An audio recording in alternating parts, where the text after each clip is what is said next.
avez découvert Ivoire TV, Ivoire TV.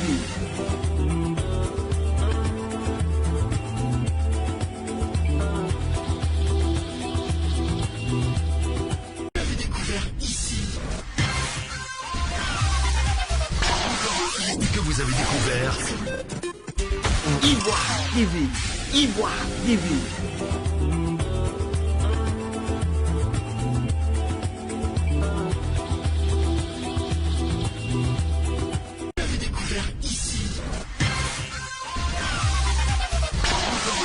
que vous avez découvert Ivoire TV, Ivoire TV.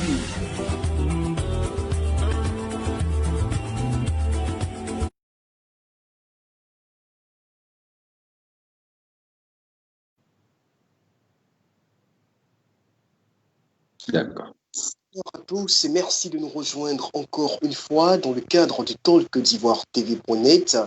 Celui que nous recevons ce soir, c'est Mamadou Traoré, conseiller spécial de l'ex-chef du Parlement ivoirien, Guillaume Soro. Vous le savez, l'actualité de ce vendredi 20 novembre, c'est naturellement cette sortie d'Emmanuel Macron qui a créé polémique dans la sphère politique ivoirienne sur Guillaume Soro, qui a ouvertement menacé, je dirais, l'ex-chef du Parlement ivoirien d'expulsion du territoire français au cas où il venait donc à proférer des menaces à l'encontre du régime d'Alassane Ouattara à Abidjan. Mamadou Traoré, bonsoir. Bonsoir, comment ça va? Ça peut aller, on se maintient. On se Très maintient. Je disais tout à l'heure que l'actualité, c'est naturellement cette sortie du chef de l'État français dans Jeune Afrique, paru aujourd'hui, pardon. Alors, personnellement, est-ce que vous avez été surpris par les propos d'Emmanuel Macron qui s'est ouvertement montré très hostile aux propos de Guillaume Soro qui appelait récemment donc à une insurrection de l'armée contre le régime de Alassane Ouattara qu'il considère, à l'instar du reste de l'opposition d'ailleurs, comme inconstitutionnel? Non, j'avoue que je n'ai pas du tout été surpris par la réaction de Macron.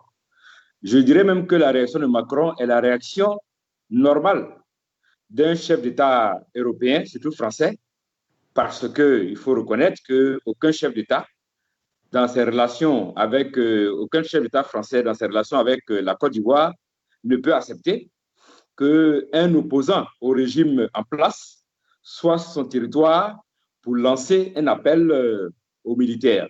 Moi, je dis que la réaction de Macron est tout à fait normale. C'est un peu comme le président Alassane Ouattara lui-même. Si demain, un opposant d'un pays étranger est sur son territoire et que ce dernier lance un appel à l'insurrection, soyez sûr certain que le président Ouattara va réagir à son collègue. Alors,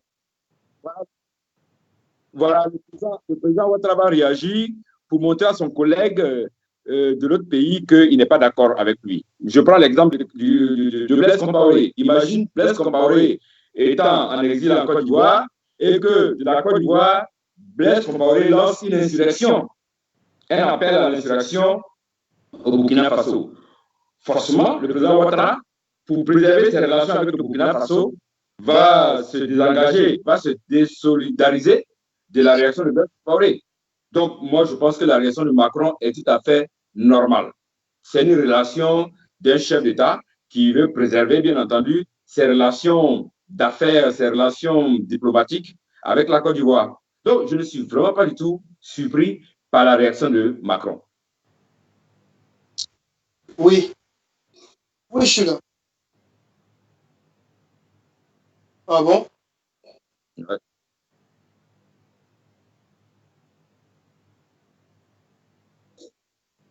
D'accord.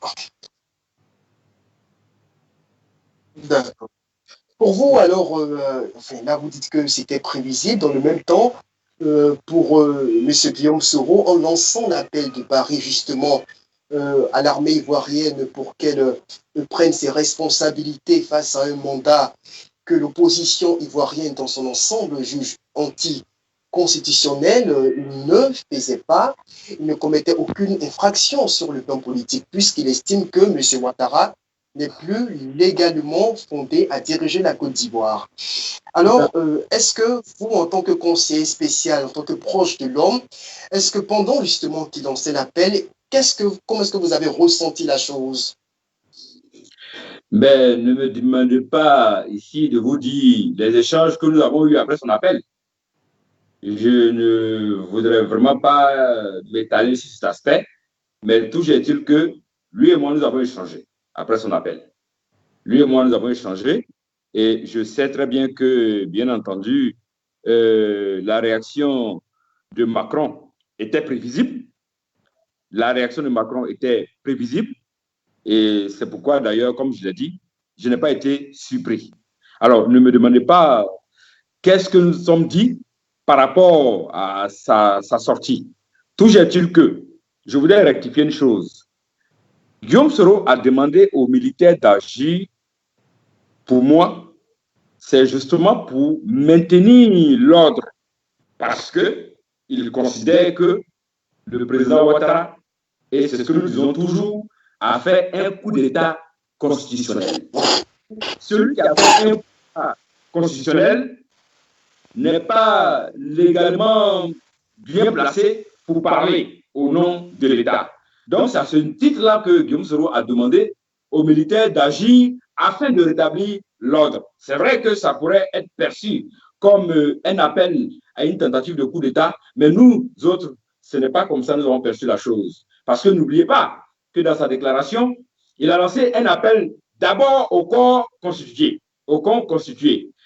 Quand on parle de corps constitué, il faut parler des députés, il faut parler des maires, il faut parler des présidents d'institutions, tout et tout. Il a lancé un appel d'abord au corps constitué. Ensuite, il a lancé un appel à la population avant de lancer un appel aux militaires. S'il s'était contenté de lancer uniquement un appel aux militaires, on pourrait donc dire que c'est un appel à une insurrection militaire. Mais non, il a touché les trois types de corps, c'est-à-dire les corps constitués, la population et puis les militaires qui sont chargés, bien entendu, de veiller à la sécurité de la population qui va peut-être sortir pour réclamer son droit. Je crois que c'est comme ça qu'il faut percevoir la sortie de Guillaume Soro. Mais dans le même temps, pour vous, en tant que son conseiller, est-ce que M. Guillaume Soro était fondé justement à lancer un tel appel, vu le contexte politique qui prévalait ou qui prévaut toujours justement? Mais je vous rappelle que l'opposition déjà avait lancé un appel à la désobéissance civile. L'appel que Guillaume Soro a lancé, c'est pratiquement dans le cadre de la désobéissance civile, c'est-à-dire désobéir à tous ceux qui ont décidé de braquer le pouvoir en place. Donc, pour moi, la réaction de Guillaume Soro était la suite logique de la désobéissance civile. Mais je dis et je répète que pour moi, cet appel-là, ça ne servait pas à demander aux militaires de faire un coup d'État militaire. Je l'ai dit, je l'ai répété. C'est vrai que ce sera difficile d'enlever cela dans l'esprit des Ivoiriens, mais Guillaume Soro n'est plus dans cela. Et on l'a plusieurs fois dit, on l'a répété, mais vous voulez, qu'est-ce que vous voulez? On a beau parler, on a beau dire que Guillaume Soro n'est plus de ça, dans cela, les Ivoiriens vont toujours penser que c'est ce qui constitue la nature de Guillaume Soro. On n'y peut rien, mais je dis que cet appel que Guillaume Soro a lancé, j'insiste, il a lancé un appel au corps constitué. Est-ce qu'il n'avait pas le droit de le faire? Il a lancé un appel aux populations. Est-ce qu'il n'avait pas le droit de le faire? Et il a lancé un appel aux militaires pour protéger les populations qui vont sortir contre les milices. Moi, je crois que c'est comme ça qu'il faut percevoir la sortie de Guillaume Soro. Donc, pour moi, en tant qu'opposant au régime en place, il avait donc le droit de lancer un appel pour que justement toute la population, dans toutes ses composantes, réagisse afin de libérer les Ivoiriens. Voilà comment j'ai perçu la réaction de Guillaume Soro. Mais je n'ai pas perçu la réaction de Guillaume Soro comme un appel à une tentative de coup d'État. Je dis et j'insiste, Guillaume Soro n'est plus dans cela. Alors, quelle lecture, justement, au-delà de tout ce qui est créé comme polémique autour de cette sortie d'Emmanuel Macron, autour du fait que M. Guillaume Soro est, oui ou non, appelé à une insurrection armée contre le régime de Ouattara, que d'aucuns considèrent comme étant illégitime aujourd'hui puisque nous sommes dans un troisième mandat. Et quelle lecture faites-vous de cette sortie de Macron qui estime que M. Soro s'est rendu coupable de tentatives de déstabilisation et mieux, qui semble adopter un ton menaçant vis-à-vis de M. Soro quand il dit il n'est plus notre territoire et il considère d'ailleurs même qu'il serait même gênant pour la France de continuer donc à abriter M. Soro, comme enfin, là je reprends ces mots, avec ce genre de comportement. Bon, moi d'abord, je n'ai pas perçu l'interview de Macron comme étant une accusation directe de Guillaume Soro pour une tentative de coup d'État. Non, c'est pas comme ça que j'ai perçu. Ce que j'ai perçu dans l'attitude de Macron, comme je l'ai dit la première fois, c'est l'attitude de quelqu'un, d'un chef d'État qui n'est pas prêt à accepter sur son territoire un opposant à un autre pays et qui est accusé de tenter un coup d'État. Moi, c'est comme ça que j'ai perçu la réaction de Macron. Et je dis que c'est une réaction tout à fait normale. N'importe quel chef d'État européen comme africain, à la place de Macron, aurait réagi ainsi. Donc, je dis que je n'ai pas perçu cela comme une accusation de Macron. Maintenant, rappelons-nous que déjà, il y avait des informations qui étaient déjà passées où Macron avait fait savoir que Guillaume Soro peut rester sur le territoire ivoirien et faire la politique en tant qu'opposant, mais la France ne peut pas accepter qu'il soit sur le territoire ivoirien pour lancer un appel à une insurrection. Donc, ce n'est pas nouveau. La réaction de Macron, ce n'est pas une nouvelle réaction en tant que telle. J'ai l'impression que les Ivoiriens ont l'impression que c'est maintenant qu'il a dit. Il avait déjà dit cela d'une manière, d'une certaine façon, peut-être un peu plus diplomatique. Voilà pourquoi donc je dis que je ne suis pas du tout surpris par cette réaction de Macron, parce qu'il avait déjà eu cette réaction-là, mais d'une certaine façon. Il a dit clairement ceci. Ce que j'ai retenu, Guillaume Soro peut, en tant qu'opposant, mener ses activités d'opposant sur le territoire français en utilisant toutes les voies légales liées aux actions d'un opposant, mais il ne peut pas accepter que Guillaume Soro soit sur son territoire pour mener un appel à l'insurrection. Voilà ce qu'il a dit. Mais je n'ai pas perçu dans son intervention qu'il a, contrairement à ce que les gens disent, demandé à Guillaume Soro de quitter le territoire français. Non. Il a dit tout simplement qu'il constate que Guillaume Soro n'est pas sur le territoire français. Et ça, nous, on le sait depuis longtemps. Ce sont les gens qui ne savent pas. Nous, on le sait depuis longtemps qu'il n'est pas sur le territoire français. D'accord, mais ça, c'est une information qui est certainement nouvelle. Et là, vous nous apprenez qu'il n'est pas sur le territoire français, ce à quoi beaucoup croyaient d'ailleurs. Seulement, là, après la sortie de Macron, notons qu'au cours de cette interview, M. Macron a tenté de justifier justement le soutien de la France à Alassane Ouattara, puisqu'il a estimé que M. Ouattara s'est présenté par devoir et alors qu'il avait voulu antérieurement céder le pouvoir à une nouvelle génération à travers son dauphin, le défunt Premier ministre Amadou Gon Coulibaly. Pour beaucoup d'Ivoiriens, pour beaucoup de partisans donc de l'opposition, ces propos d'Emmanuel Macron sonnent comme un soutien affiché, ouvert au président Alassane Ouattara. Est-ce que vous partagez cet avis? Alors, j'avoue que d'abord, j'ai été déçu de cette réaction de Macron, parce que Macron, en évoquant ce prétexte du fait que le président Ouattara se soit présenté parce que celui qu'il avait présenté comme candidat est décédé, il bafoue complètement notre Constitution. Pour lui, notre Constitution ne vaut rien du tout. Parce que, pour moi, quelles que soient les circonstances qui devaient se présenter au président Ouattara, il n'avait pas le droit de violer la Constitution avec un troisième mandat. Donc, pour moi, son défunt est décédé, il aurait pu trouver quelqu'un d'autre au sein de son écurie pour pouvoir présenter la candidature du RAGP afin de ne pas violer la Constitution. Donc, le président Macron, en évoquant ce prétexte du décès du poulain du président Ouattara pour justifier sa candidature, démontre aux Ivoiriens que le respect de notre Constitution, ce n'est pas son problème. Et là aussi, je l'ai toujours dit, Macron est dans son rôle de chef d'État français. N'oubliez pas que, je l'ai toujours dit, un État n'a pas d'amis. Un État n'a que des intérêts. Et la France a toujours soutenu ceux qui peuvent préserver ses intérêts.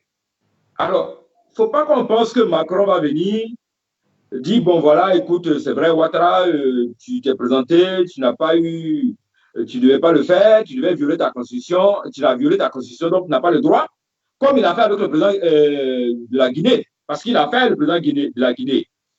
Il n'a pas eu la même réaction avec le président de la Guinée qu'avec le président Ouattara. Mais parce que, justement, en Côte d'Ivoire, les intérêts français sont plus importants qu'en Guinée. Donc, je pense que l'attitude de Macron s'est faite de telle sorte qu'il défendait les intérêts français. Imaginez que Macron dise quelque chose qui fasse fâcher le régime en place. Soyez sûr, certain que ça pourrait avoir des situations désastreuses au niveau des hommes d'affaires français.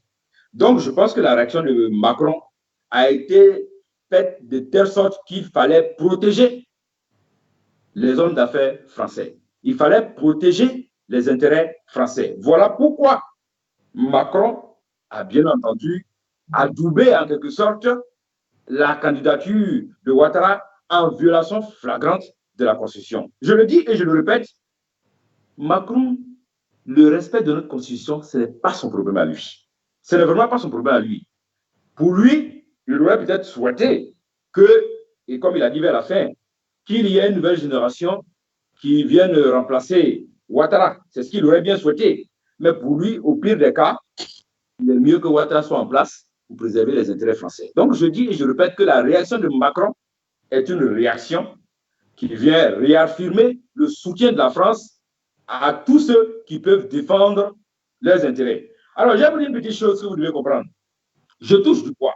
Vraiment, j'insiste, je touche du bois.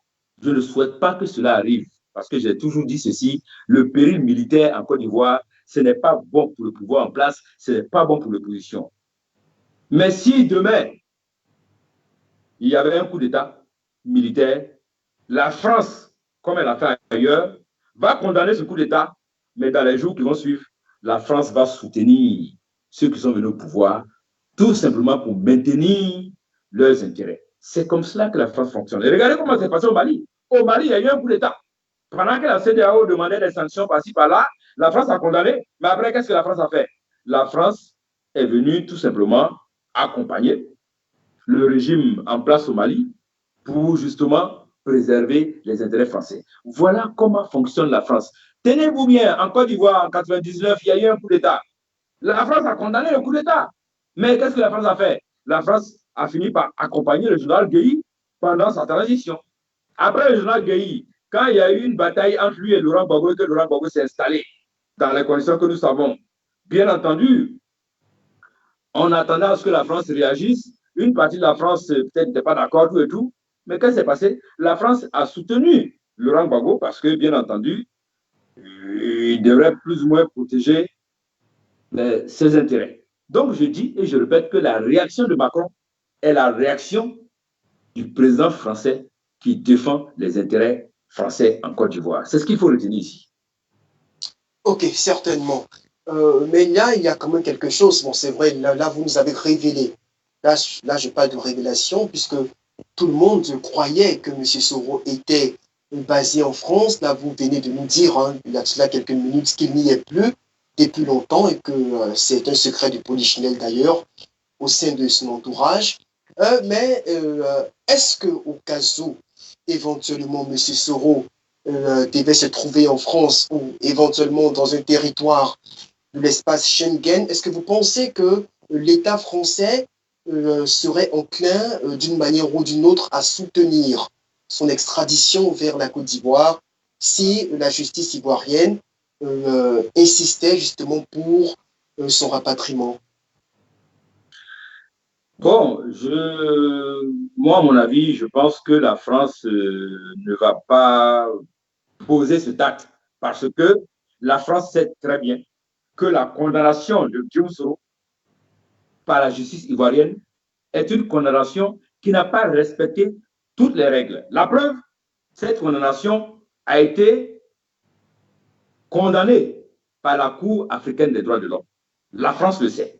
Et donc, la France sait très bien que cette condamnation de Guillaume Soro est une condamnation purement politique. La France sait très bien aussi que cette accusation de coup d'État portée sur le dos de Guillaume Soro est une accusation liée justement à un problème purement politique. Un peu comme tous les chefs d'État africains, quand ils veulent casser leurs opposants, ils accusent ces derniers-là de tentative de coup d'État. Ça, ce n'est pas nouveau. Depuis les années 60, c'est comme ça les chefs d'État africains ont fonctionné avec leurs opposants. Quand ils veulent neutraliser un opposant, la meilleure manière pour le neutraliser, c'est de dire qu'il veut faire un coup d'État. Ce n'est pas nouveau. Prenez le cas de Sékou Touré en Guinée, le fameux camp Boiro. Ils sont combien d'opposants qui sont au camp Boiro pour tentative de coup d'État? Prenez le cas des autres pays africains autour de nous. Ils sont combien d'opposants qui sont allés en prison pour des tentatives de coup d'État? Donc, Macron sait très bien que la décision de la justice ivoirienne, en ce qui concerne Guillaume Soro, n'est pas une décision qui est basée sur la légalité, puisque au niveau de la forme et plus ou moins au niveau du forme et du fond, la Cour africaine des droits de l'homme a désavoué pratiquement l'État de Côte d'Ivoire par rapport à cette décision. Donc, Macron sait très bien que, en réalité, le président ivoirien ne veut pas du tout de Guillaume Soro. Ils vont donc demander à ce que la France puisse prendre et le mettre à la disposition voilà, de l'État ivoirien. Je ne crois pas que la France puisse arriver à cela parce que ce serait trop gros. Ce serait vraiment trop gros. À mon avis, en tout cas, le président Macron ne va pas franchir ce Rubicon. Bon, là, vous évoquez le poids des décisions judiciaires de la Cour africaine de justice, mais cette même Cour, il faut le rappeler, avait justement demandé la réintégration de M. Guillaume Soro et de l'ex-président Laurent Gbagbo sur la liste électorale, de sorte à leur permettre de compétir justement lors de la présidentielle du 30 octobre 2015. Plusieurs décisions de cette nature ont été balayées du revers de la main par les pouvoirs de l'Alassane Ouattara. Et pourtant, malgré tout, la France est alignée sur l'élection controversée de M. Ouattara. Est-ce qu'au niveau de GPS, vous ne craignez pas qu'un tel schéma se reproduise, d'autant plus que vous disiez, il y a cela quelques minutes encore, que la France cherche avant tout à faire plaisir à celui que vous considérez comme étant le garant de ses intérêts en Côte d'Ivoire? Oui, bien entendu. C'est possible que cela arrive. Voici pourquoi je dis, vous savez, Guillaume Soro, il n'est pas quelqu'un qui se laisse facilement surprendre. Si Guillaume Soro a pu pendant 8 ans gérer la rébellion, pendant 8 ans, il a pu éviter tous les pièges qui avaient été tendus contre lui, c'est parce que justement, il s'est anticipé sur les événements. Je dis bien que c'est possible qu'on soit arrivé à cette situation-là, que peut-être pour préserver les intérêts français, peut-être qu'avec la pression du pouvoir, on amène Macron à faire extrader Guillaume Soro, c'est possible, mais pour pouvoir le faire extrader, il faut pouvoir mettre la main sur lui. Je l'ai dit, c'est parce que beaucoup de personnes ne connaissent pas Guillaume Soro. Guillaume Soro n'est pas aussi prévisible que sont nos amis du pouvoir. Je l'ai toujours dit, nos amis du pouvoir sont tellement prévisibles qu'à milieu, on prévoit à peu près ce qu'ils vont faire. Guillaume Soro a prévu toute cette éventualité-là. Voilà pourquoi il a pris ses dispositions. Je rappelle aussi que nous avons l'information que depuis un moment, des gens ont été mis en mission pour assassiner Guillaume Soro. Alors, il sait très bien que des gens sont en mission, des barbours sont en mission en France pour l'assassiner. Et vous pensez qu'il va s'asseoir tranquillement pour attendre que les gens viennent l'assassiner? Non, il va prendre des dispositions pour justement se camoufler au maximum contre ces assassins. Il va jouer au chat et à la souris avec ces derniers. Donc, je rappelle que Guillaume Soro, depuis longtemps, savait très bien qu'il était en danger que mort, parce que des gens avaient été mis en mission, par qui, ça je ne peux pas le dire, pour l'assassiner.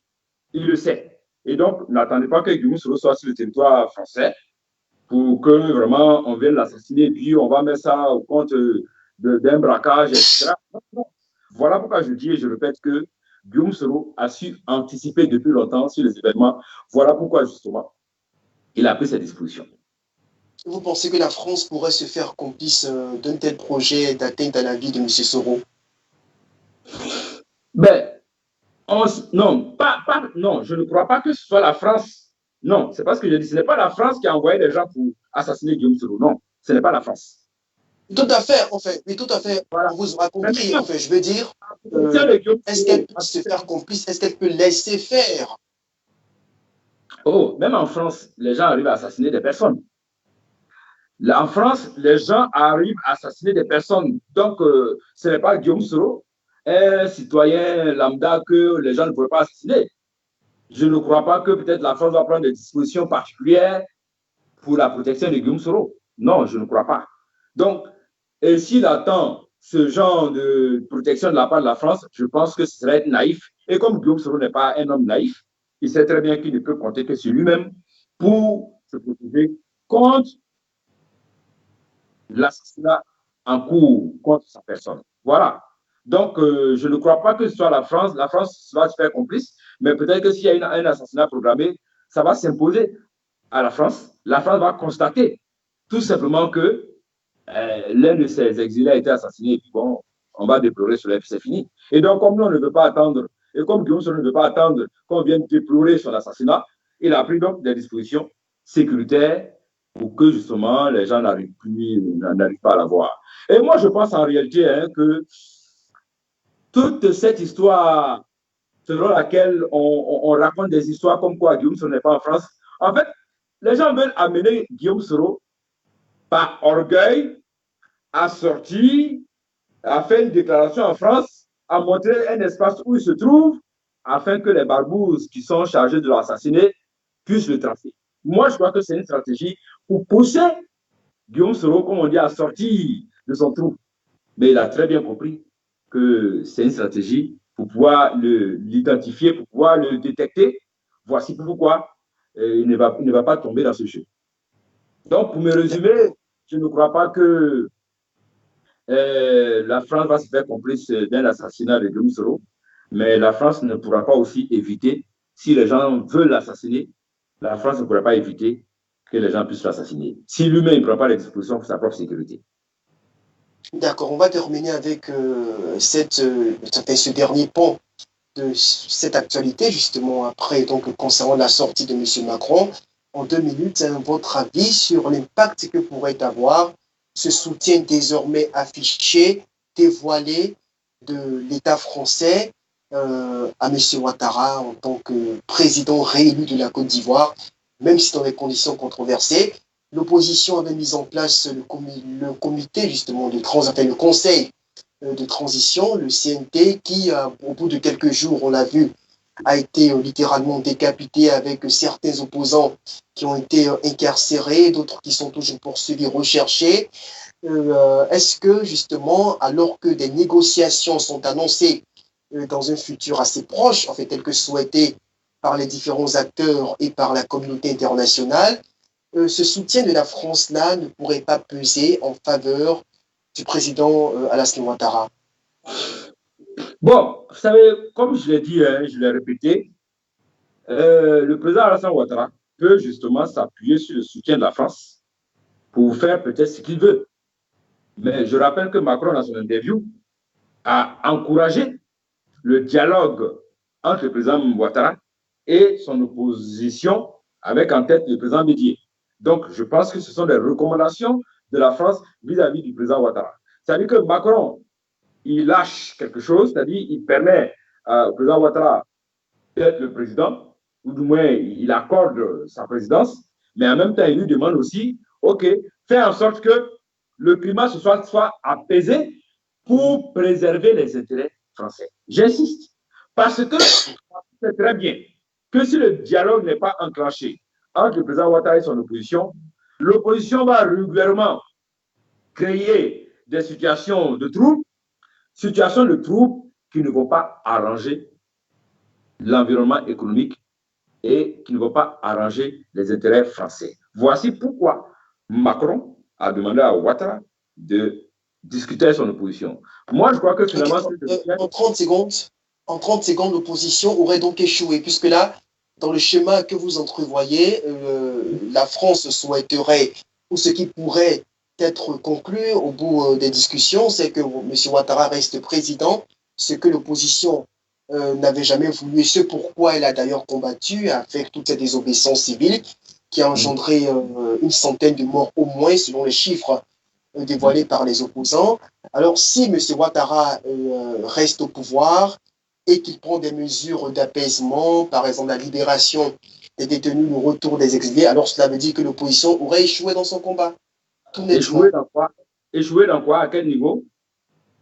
Enfin, dans son combat de ne pas permettre à M. Ouattara de briguer, enfin, d'exercer un nouveau mandat de 5 ans, puisque c'était ça l'objectif initial. C'est ça l'objectif. Mais vous savez, l'opposition a toujours demandé, la dernière intervention de Bédier, elle a été claire. L'opposition veut discuter avec le président Ouattara, mais sous une médiation internationale. Et je crois que c'est un peu ça que le président Bédier a exigé.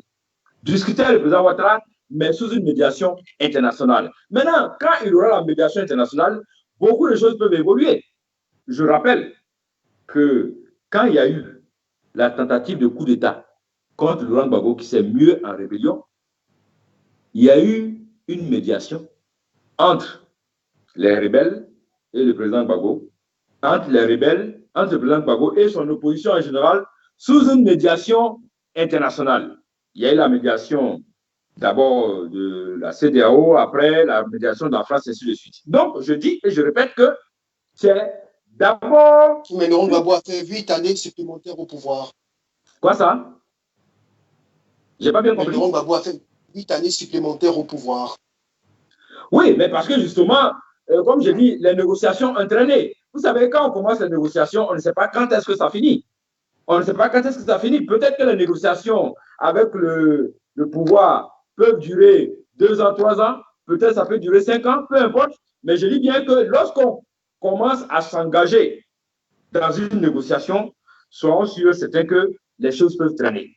Soyons sûrs, c'est que les choses peuvent traîner. Maintenant, ce sera à l'opposition de trouver les ressources qu'il faut pour que, justement, le président Ouattara ne puisse pas continuer jusqu'en 2005. Maintenant, c'est au cours du dialogue que les choses peuvent être demandées. Je rappelle que lorsqu'il y a eu le dialogue entre l'opposition et entre la rébellion et Laurent Gbagbo, l'opposition a demandé à l'époque qu'il y ait une organisation d'élection avant même 2005. Peut-être que dans les négociations avec l'opposition, c'est ce que peut-être l'opposition va demander. L'opposition pourrait demander à ce qu'on réorganise de nouvelles élections, puisque l'opposition ne reconnaît pas le président Ouattara comme le président élu. L'opposition pourrait demander qu'on réorganise de nouvelles élections inclusives afin que peut-être que le meilleur puisse gagner. Ça aussi, ça peut rentrer dans la discussion. Comme je n'ai pas le contenu des négociations, alors donc je ne peux pas déjà dire que l'opposition a échoué. D'accord. Merci bien à vous, Madou Traoré. Je rappelle que vous êtes le conseiller spécial de M. Guillaume Soro, qui aujourd'hui a fait l'objet de propos assez fermes de la part du chef de l'État français Emmanuel Macron dans une interview que ce dernier accordait au magazine panafricain Jeune Afrique. Vous étiez donc là pour décrypter cette actualité qui est un rebondissement majeur dans l'évolution de l'actualité politique en Côte d'Ivoire de ces dernières semaines. On va se dire au revoir. Merci d'avoir été là et également merci à tous ceux qui nous ont suivis en direct. Merci beaucoup. Au revoir.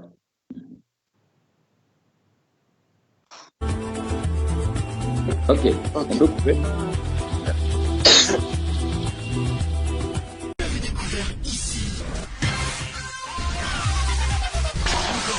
Que vous avez découvert Ivoire TV. Ivoire TV.